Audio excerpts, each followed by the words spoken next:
بے شک تیرا آزاد و کرام کرنا سب مخلوق کو حاوی نہیں ہو سکتا، بس اس بات کے لیے ایسے لوگوں کو تلاش کر جو اللہ تبارک و تعالیٰ کے برگزیدہ اور اللہ تبارک و تعالیٰ کے قرب والے ہوں۔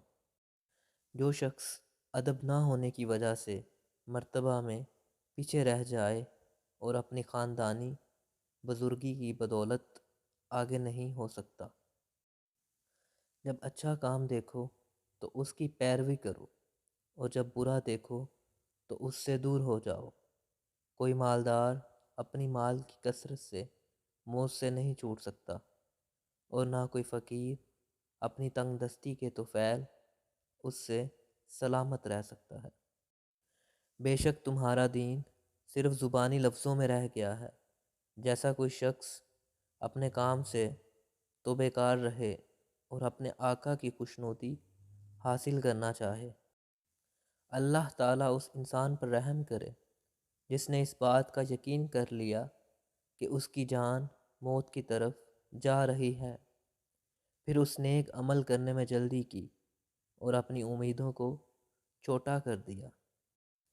ایسے اعمال کو ہمیشہ کرتے رہو جن کی بدولت دوزخ کی آگ سے نجات اور جنت میں داخل ہونے کی کامیابی ملے۔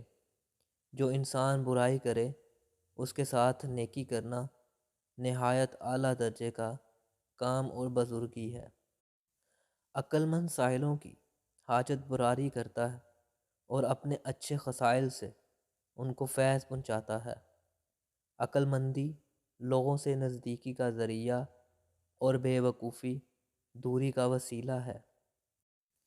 بے شک اللہ تعالیٰ اپنے فضل و کرم اس طرح ظاہر فرماتا ہے کہ جب عاجز لوگ اس کی اطاعت میں کوتاہی کرتے ہیں تو عقل مند اور ہوشیار اسے غنیمت جان کر اس میں مصروف ہو جاتے ہیں۔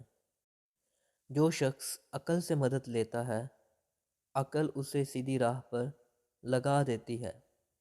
ہر ایک چیز کے لیے اس کے کمال کی ایک حد اور غایت ہوتی ہے، اور آدمی کے کمال کی غایت اس کی عقل ہے۔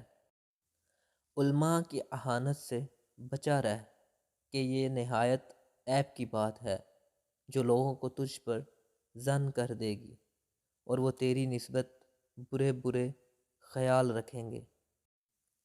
مال خرچ کرنے میں میانہ روی اختیار کر اور اسراف و فضول خرچی سے بچتا رہ۔ فقر اور محتاجی کا سبب فضول کاموں میں مال کو خرچ کرنا ہے۔ جو شخص اپنے نفس میں قناعت کی صفت پیدا کرتا ہے وہ گناہوں سے بچنے اور پاک دامنی حاصل کرنے میں اس کی مدد اعانت کرتا ہے۔ قناعت میں تو انگری و غنا اور حرص میں رنج و عناد ہے۔ نظر کا جاتے رہنا اس چیز کی طرف دیکھنے سے اچھا ہے جو فتنے کی موجب ہو۔ برے لوگوں سے فتنہ پیدا ہوتا اور خطا کاری ان پر منتہی ہوتی ہے۔ پانی میں تھوڑا نمک ڈال کر منہ دھو ڈالیے، 2 دن میں چہرے کے فالتو بال غائب ہو جائیں گے۔